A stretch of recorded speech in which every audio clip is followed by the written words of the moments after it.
Okay, Assalamualaikum warahmatullahi wabarakatuh. Untuk kelas subjek fiqh dan juga sirah, Ustaz nak lanjutlah pembelajaran kita pada tajuk yang berikutnya. Kita dah masuk fiqh, kita dah masuk pengenalan fiqh, pengenalan sirah, kita dah belajar. Jadi kita pergi kepada pembelajaran yang kedua, ad-darsus tsani dalam subjek sirah berkenaan dengan nasab Nabi sallallahu alaihi wasallam dan juga kelahirannya. Nasabun Nabi sallallahu alaihi wasallam wa miladuhu. Itu tajuk kita pada hari inilah. Ustaz rakam secara live. Rakaman ini Ustaz rakam secara live supaya kamu boleh rujuk pada masa-masa yang akan datang berkenaan dengan tajuk sirah ini. Okey. Jadi nasabun Nabi sallallahu alaihi wasallam wa miladuhu, keturunan nasab keturunan Nabi sallallahu alaihi wasallam dan kelahiran baginda. Jadi cerita berkenaan dengan kelahiran Nabi ini cerita yang kebanyakan kamu dah tahu.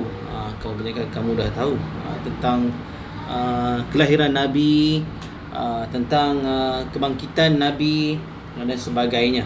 Okey, kita pergi kepada pengenalan ya berkenaan dengan topik ini. Huwa Abul Qasim Muhammadun ibn Abdullah bin Abdul Muttalib bin Hashim. Nama dia siapa? Nama siapa? Huwa Abul Qasim Muhammad bin Abdullah bin Abdul Muttalib bin Hashim. Nabi Muhammad itu nama dia dia anak bapa kepada anak dia Abul Qasim Muhammad bin Abdullah, anak kepada Abdullah bin Abdul Muttalib, datuk dia, dan juga bin Hashim. Itu keturunan Nabi, nasab keturunan Nabi. Wa ummu Rasulullah sallallahu alaihi wasallam Aminatu bintu Wahab. Jadi ibu kepada baginda Nabi sallallahu alaihi wasallam bernama Aminah binti Wahab.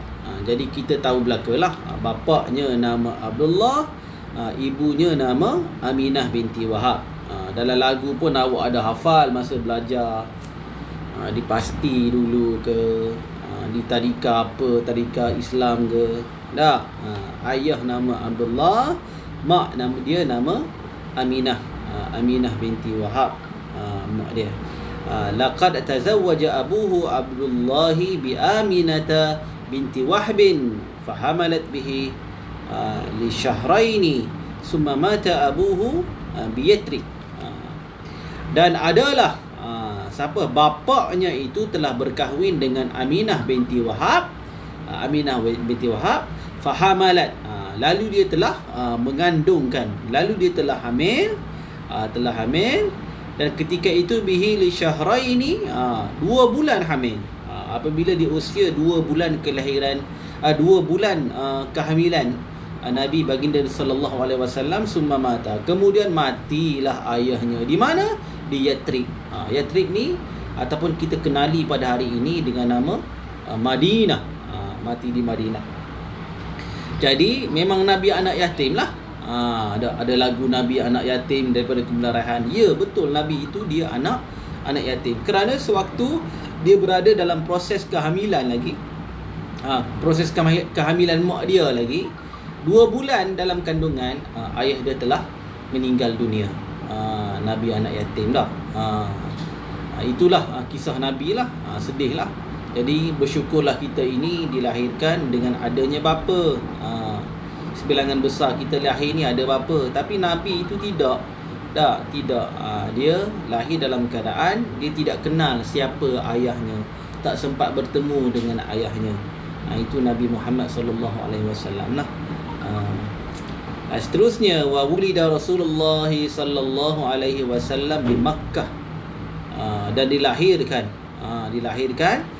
Nabi Muhammad itu, mak dia telah melahirkan Nabi Muhammad itu sallallahu alaihi wasallam di Mekah. Di mana? Di Mekah Al-Mukarramah pada hari Yaumul Isnin, pada hari Isnin, li asnata asyrata lailah, pada 12 Rabiul Awal, Lailah, pada waktu malam. Khalat min syahri Rabiul Awal amul fil, tahun Gajah, 571 Masihi. Jadi kelahiran Nabi ini yang disebut oleh sejarawan, sejarawan ialah pada 12 Rabiul Awal. Lahir pada hari Isnin itu memang sahih. Cuma tarikh yang menjadi perdebatan di kalangan ahli sirah dan sebagainya. Ada kata Nabi lahir 9 hari bulan, ada yang kata lahir 10 hari bulan. Dan Nabi sendiri dikata, aku memperingati kelahiranku pada hari Isnin, maka dengan itu aku berpuasa. Kamakalnya gitulah. Nabi mengingati kelahirannya dengan berpuasa. Nabi hanya ingat dia lahir pada hari Isnin, bukan tarikhnya. Tarikh itu tak terlibat lah. Jadi yang di antara yang disepakati ulama adalah 12 Rabiul Awal. Dan kita pun menyambut kelahiran Nabi pun sama jugalah pada 12 Rabiul Awal.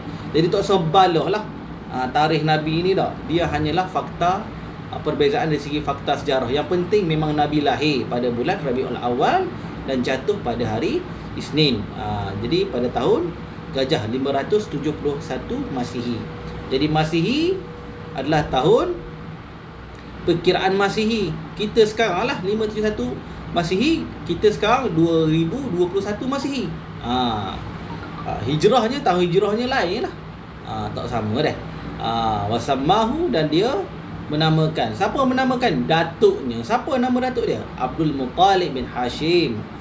Datuk baginda Nabi SAW, nama dia Abdul Muttalib, telah menamakannya. Telah menamakan siapa? Anak yang telah dilahirkan oleh Aminah binti Wahab itu dengan nama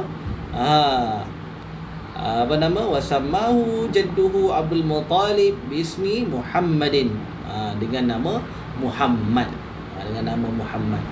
sallallahu alaihi wasallam. Bukan bagi nama Muhammad sallallahu alaihi wasallam, tak, bagi nama Muhammad saja. Sallallahu alaihi wasallam itu merujuk kepada gelaran yang Allah berikan, yang kita berikan kepada baginda Nabi sallallahu alaihi wasallam. Allah berikanlah innallaha wa malaikatahu yusalluna 'alan nabi. Ada sebut dalam Quran tak? Innallaha wa malaikatahu yusalluna 'alan nabi ya ayyuhallazina amanu. Ada sambung ayat dah. Selawatlah kita kepada, nak kata itulah punca gelaran sallallahu alaihi wasallam kepada baginda Nabi Nabi Muhammad. Okey. Dekat sini ada ma'anil mufradat. Ma'anil mufradat apa makna tadi? Tazawwaja, telah berkahwin. Fahamalat, lalu dia telah mengandungkan. Siapa ni? Aminah binti Wahab lah, maknya telah mengandungkan. Wulida, dilahirkan Nabi Muhammad. Sammahu, dia menamakan. Datuknya telah menamakannya dengan gelar apa? Dengan nama Muhammad. Okey, jelas Okey, dekat sini dia ada peta. Peta ini Jazirah Arab, semenanjung Arab. Mana Mekah, mana Yathrib. Ada tengok tu. Ni nampak ni. Ni Madinah. Ni Mekah. Jadi jarak di antara Mekah ke Madinah bagi mereka yang telah menunaikan haji ataupun umrah lah. Kebanyakan ada dah yang tunaikan umrah. Jarak dia lebih kurang dalam lingkungan, Ustaz pun dah lupa, lebih kurang 6 ke 8 jam perjalanan. Ustaz dulu naik bas daripada Madinah ke Mekah bila menunaikan umrah dulu. Jadi jarak ni jaraknya kita kata jauh jugalah. Jadi ayahnya telah meninggal dunia di Yathrib sewaktu Nabi dikandungkan dalam usia 2 bulan. Dekat Taif apa semua ni. Ini dipanggil Jazirah Arab, semenanjung Arab. Okey. Okey, seterusnya kita tengok kepada okey, pengajaran daripada pembelajaran 2 ni. Okey. Laqad waffaqallahu ta'ala 'adatan fi tazwijil mu'minina bil mu'minati wal muhsanina wa nabil muhsanati wal afuna bil afifat. Apa maksud dia? Jadi Allah wafaqa ni benda mana wafaqa. Jadi sesungguhnya Allah Ta'ala telah kita kata apa? Menetapkan dari segi adatnya. Apa dia? Adatnya fi tazwij mu'minina bil mu'minat. Dalam urusan perkahwinan orang-orang mukmin di kalangan lelaki dengan orang-orang mukminat. Mana orang mukmin di kalangan perempuan. Jadi Allah tetapkan dah gitulah dari segi adatnya, gitulah. Kan dah sebut dalam Quran kan. Al-khabisatu lil-khabisin. Ada. At-tayyibat lil-tayyibin. Ada. Orang lelaki baik dengan orang perempuan yang baik, orang lelaki yang baik dengan perempuan yang baik. Orang perempuan yang lelaki yang tak baik dengan perempuan yang tidak baik. Jadi hal ni sama jugalah, adatnya gitu. Adatnya gitulah. Jadi Allah telah menetapkan bahawa perkahwinan di kalangan orang-orang mukmin lelaki dengan orang mukmin di kalangan perempuan. Wal muhsanina bil muhsanat, dan orang baik daripada kalangan lelaki dengan orang-orang baik daripada kalangan wanita daripada kalangan perempuan. Wal afuna bil afifat, orang-orang suci di kalangan orang-orang lelaki dengan orang-orang yang suci daripada kalangan perempuan, daripada kalangan perempuan. Itu antara pengiktibaran yang pertama. Jadi Nabi Muhammad itu daripada susur galur keturunan yang mulia, daripada bapaknya keturunan yang baik, mak dia pun daripada keturunan yang baik juga. Yang baik juga. Orang baik dengan orang baik, lelaki baik dengan perempuan yang baik. Itu maksudnya. Lepas tu ikhtiarun Nabi sallallahu alaihi wasallam min nasabin syarifin hatta yakbala alaihi nas. Ikhtiar tu bukannya maksud usaha tu. Memang mana ikhtiar tu antaranya ialah maksud usaha. Sini maksudnya pilih. Ini buku teks. Ada. Benda. Ikhtiarun Nabi sallallahu alaihi wasallam min nasabin syarif. Apa maksud dia tu? Kejap. Okey, sambung. Ikhtiarun Nabi sallallahu alaihi wasallam min nasabin syarif hatta yakbala alaihin nas. Dipilih Nabi Muhammad sallallahu alaihi wasallam itu daripada min nasabin syarif, daripada keturunan yang mulia. Hatta sehinggalah apa? Nabi Muhammad itu diterima daripada kalangan manusia. Jadi Nabi yang Allah tetapkan ini, dia dipilih daripada kalangan yang baik-baik. Bukan daripada kalangan yang tidak baik. Sebab dia memberi impact, memberi kesan kepada dakwah baginda Nabi sallallahu alaihi wasallam. Jika Nabi itu daripada kalangan orang yang tidak baik, maka sukarlah dia nak berdakwah dalam siri-siri dakwah dia. Sebab dia bukan keturunan yang baik. Jadi kerana itu Allah menjaga supaya dakwah Nabi tidak menjadi satu bebanan fitnah kepada dirinya dan juga kepada umat. Bila dia daripada keturunan yang baik, sampai sekarang pun orang tak petikai kan dari segi keturunan Nabi. Itu kerana Allah menjaga nasab keturunan Nabi. Dan alil bait yang kita doakan dalam setiap siri-siri solat kita. Allahumma salli ala Muhammad wa ala ali Muhammad. Ali Muhammad. Siapa Ali Muhammad? Ahlil bait lah, ahlil bait lah. Nasab keturunan Nabi. Jadi Nabi itu daripada keturunan yang mulia, dan Nabi itu melahirkan generasi keturunan yang baik yang kamu kenali sebagai mana sekarang ni? Said lah, Sharifah, Said dan Sharifah, yang kata Ahlil Bait, contohnya lah. Kenapa Nabi daripada keturunan yang baik? Supaya segala dakwah yang dia sampaikan kepada umat diterima. Diterima oleh kalangan manusia pada zamannya. Sebab Nabi ini daripada golongan bangsawan. Abdul Muttalib ini merupakan salah seorang daripada pemimpin pada zaman jahili. Pak saudara dia Abu Talib pun orang yang disegani. Hamzah seorang yang disegani. Bapa saudara dia belaka tu. Jadi mereka ini daripada orang-orang yang dikenali pada zaman itu sebagai tokoh-tokoh yang berpengaruh dan boleh mempengaruhi orang lain. Tokoh-tokoh yang mempunyai credibility, excellent dalam bidang politik. Dan semua orang gerun belaka kepada keturunan Nabi. Jadi Nabi lahir daripada keturunan tersebut. Okey, kita tengok yang ketiga. Sahibun nasabi syarif yahfazu nasabahu an tariqiz zawajush syar'i. Pemilihan pemilik kepada nasab yang mulia ni, apa dia?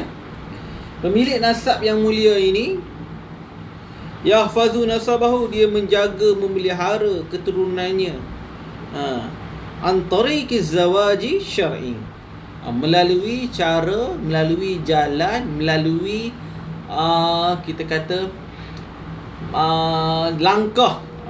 langkah perkahwinan yang menurut syarak. Menurut syarak. Jadi dah lah daripada keturunan yang baik. Lepas tu jaga pula nasab keturunannya. Jaga nasab keturunannya supaya berterusan generasi-generasi keturunannya dengan cara berkahwin mengikut tata cara yang ditetapkan oleh syarak. Gitu. Dah, maknanya tidak tergugatlah dengan fitnah-fitnah. Tak ada lah fitnah-fitnah dah. Kerana telah dipelihara nasab keturunannya melalui perkahwinan yang menurut kepada syarak. Lepas tu istihbabu ikhtiyaril ismil munasib lil maulud. Maknanya sunat. Sunat benda tu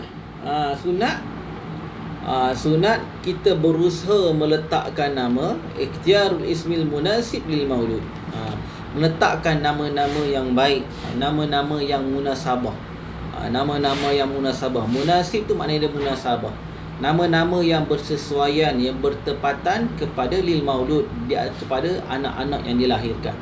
Apabila anak dilahirkan, disunatkan pada hari ke-7. Buat benda hari ke-7 Pada hari ke-7 buat akikah. Dah. Melih kalau lelaki kak 2 ekor kambing. Nabi kata benda dia buat akikah kepada Hasan dan Husin 2 ekor kambing bagi setiap seorang. 2 ekor jadi 4 ekor. Kalau perempuan seekor. Bila buat tu? Pada hari ke-7. Itu sunatnya. Dan sunat apa lagi? Sunat menamakan anak dengan nama-nama yang baik pada hari ke-7 tu. Lepas tu buat benda pula. Cukur kepala anak pada hari ke-7. Dan ambil rambut-rambut dia tu, timbang berapa gram. Dan daripada gram itu di-convert kepada nilai gram emas. Katalah 1 gram hari ni 180 riyal. 180 ringgit. Jadi 180 ringgit itu disedekahkan kepada fakir miskin. 180 tu benda. 180 ringgit timbangan berat rambut yang dinisbahkan kepada emas. Itu antara benda-benda sunat juga. Sunat. Timbang rambut adik awak tu. Ayah awak pun timbang rambut adik awak dah. Timbang lebih kurang dalam 1.8 gram. 1.8 gram. Dia bukan 1 kilogram rambut ni kan, dia ringan je. Bila timbang tengok lebih kurang 1.8 gram. Kita kata 2 gram lah. 1 gram emas hari ni lebih kurang dalam 180 riyal ke 160 riyal, 1,5 lah kita kata. Kalau 2 gram lebih kurang dalam 300 riyal. 300 riyal ni buat benda. 300 riyal ini diberikan kepada fakir ataupun miskin. Sedekah sebagai tanda kesyukuran dapat anak lelaki ke perempuan. Jadi buat pada hari ke-7 tu. Apa dia tadi? Pertama sekali sembelih kambing 2 ekor ke untuk lelaki, seekor untuk perempuan. Lepas itu memberi nama dengan nama yang baik. Tu dia kata istihbabu ikhtiyaril ismi al-munasibi lil maulud. Nak bagi pilih nama-nama yang baik. Bagi nama yang baik pada setiap kelahiran anak. Lepas itu cukur kepala. Lepas cukur kepala ambil rambut. Yang keempat ambil rambut itu timbang dengan kadar timbangan berat emas. Lepas tu yang kelima sedekahkan kepada fakir miskin. Itu antara perkara-perkara yang patutlah. Jadi dalam pemilihan meletakkan nama anak ini pastikan lah. Awak saya seolah tak nikah lagi kata satu dah. Pastikan meletakkan dengan nama-nama yang baik. Nama-nama yang mudah untuk disebut dan mempunyai makna-makna yang baik. Jangan ambil belaka nama dalam Quran tu. Dalam Quran disebut ada nama benda. Khinzir ada dalam Quran, ada khinzir. Adalah. Disebut walahmal khinzir. Dah. Hurimat alaikumul maitatu walahmal khinzir. Diharamkan kepada kamu makan bangkai dan walahmal khinzir, daging khinzir. Comel nama khinzir dah. Terabah nama? Dah. Abdul Khinzir. Hamba ke apa? Pink dah, binatang pink dah. Kata dah.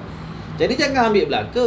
Dalam Quran tu memanglah disebut dalam Quran, tapi tidak semestinya nama itu merujuk kepada istilah perkataan dalam Quran itu nama yang baik. Ada nama Samiri. Samiri ni siapa? Hak buat patung. Hak buat patung lembu dak. Buh nama Al-Baqarah kepada anak dak. Al-Baqarah tu lembu. Hanya buh kita panggil. Baqarah, Acik Gibril. Sedap nama Baqarah. Macam Abu Hurairah. Kata tak? Macam Hurairah nama dak. Tak boleh lah Baqarah tu maknanya lembu. Bagi nama lembu tak boleh lah. Jadi kena faham makna nama tu. Kerana setiap titipan sebutan nama kepada anak itu, dia boleh membentuk kepada pertumbuhan mental anak tu sendiri. Tak, bagi nama yang baik. Bagi nama Muhammad contohnya. Muhammad apa maksud dia? Yang terpuji. Jadi sebut Muhammad. Moga-moga dengan setiap yang kita sebut itu menjadi doa. Doa betul-betul anak ini jadi yang terpuji sebagaimana Nabi Muhammad sallallahu alaihi wasallam. Gitu. Jadi sebab tu penting meletakkan nama-nama yang baik kepada anak-anak. Nama-nama yang baik kepada anak-anak. Okey, Ustaz rasa itu sajalah. Kalau awak ada sebarang soalan nak tanya ustaz, boleh tanya ustaz lah. Awak tengok ni. Baitu miladin Nabi sallallahu alaihi wasallam. Ini yang nak katakan benda ni. Yang kita kata rumah tempat kelahiran Nabi sallallahu alaihi wasallam. Bukan rumah gini dulu. Tak. Ini nak kata dia telah direnovation. Renovation sebagai satu tempat sejarah. Jadi banyak tempat sejarah. Nabi mati mana? Mana kubur Nabi? Mana kubur Nabi? Di Raudah di Masjid Nabawi. Tak, di Raudah Masjid Nabawi. Situ kubur Nabi. Tak, sini tempat lahir Nabi. Tempat lahir Nabi. Baitu miladin Nabi sallallahu alaihi wasallam. Awak tengok tu gambar tu. Mendapat kunjungan daripada manusia di serata dunia untuk memberi penghormatan.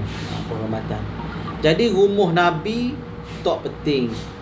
Makam Nabi, tempat kubur Nabi tak penting. Yang penting kita ikut kepada Nabi. Pertama, berselawat kepada baginda Nabi sallallahu alaihi wasallam, itu yang pertama. Yang kedua, kita mengikut sunnah Nabi Muhammad sallallahu alaihi wasallam. Ini lebih utama. Awak tak pergi sini pun tak apa, kata Allah telionya nak pergi tak. Tengoklah tempatnya. Ya, memang sepatutnya kita pergilah tempat-tempat gini. Tapi dia bukan menjadi keutamaan. Jangan sedih lah tak ada kita tempat gini. Yang penting kita menghidupkan sunnah Nabi. Apa Nabi suruh buat, kita laksanakan. Perkara-perkara sunnah kita buat.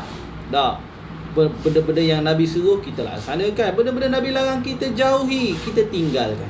Ini lebih aula lah. Ini lebih utama berbanding kita pergi ke tempat-tempat Nabi. Ambil kalau ni duk pakai apa? Pioh capal tak? Pioh capal dia kata. Ini lambang selipar Nabi. Tak dipioh tak? Tak penting belaka tu. Tak penting. Yang penting bila semayang pakai pioh. Tutup kepala. Tu penting. Tak kisah kamu tutup kepala benda pun. Dengan serban ke benda. Nabi tak pernah cerita kelebihan serban. Nabi tak pernah cerita kelebihan jubah. Tak ada. Nabi tak pernah cerita kelebihan. Nabi pakai jubah sebab dia orang Arab je. Tak. Yang penting kita menghidupkan sunnah Nabi. Nabi kata laula an asyqa ala ummati an tazaharu bisiwa inda kulli salah.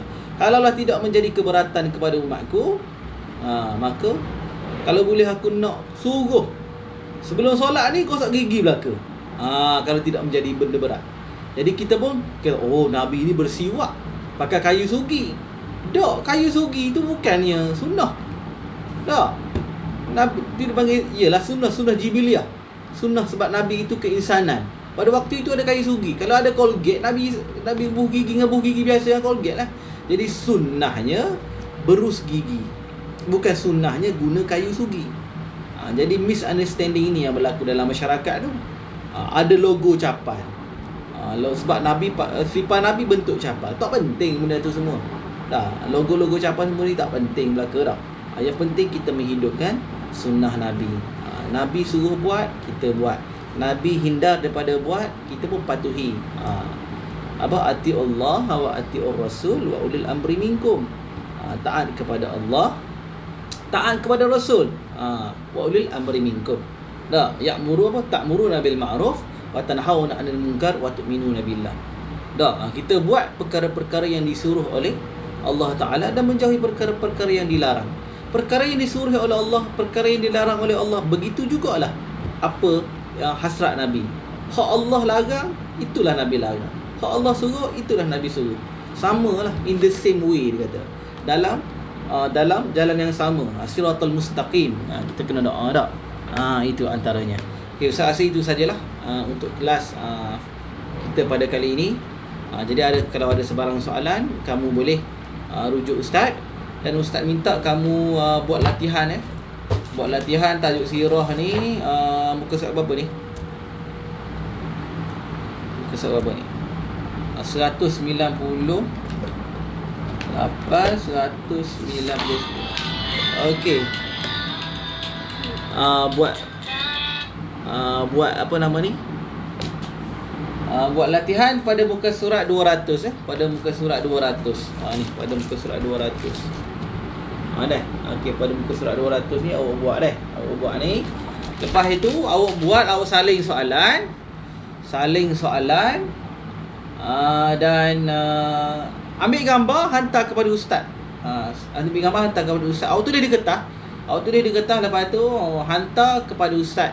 Kepada ustaz secara personal di Telegram. Seorang-seorang hantar kepada ustaz dah. Ada soalan awal dengan soalan sani. Ni. Soalan awal dia ada 5 soalan, soalan sani dia sesuaikan lah tu. Dia sambungkan, sesuaikan. Jadi awak saling balik soalan ni semua. Lepas tu awak hantar kepada ustaz lah.